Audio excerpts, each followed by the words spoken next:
மலையாள தேசமெல்லாம் நீ விளையாட வந்தவர்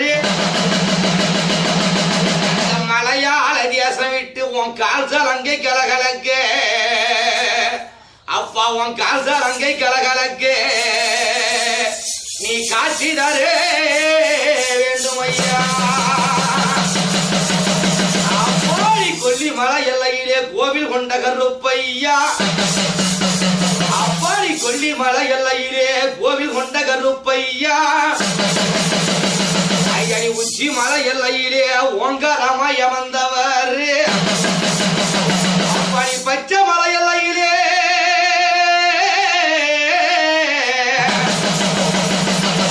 பச்சை மலை எல்லை விட்டு பாங்குடனே வாரும் ஐயா ஐயனி சந்தன கருப்பையா சாய்ந்தாடி வாரும் ஐயா ஐயனி வேட்டை கருப்ப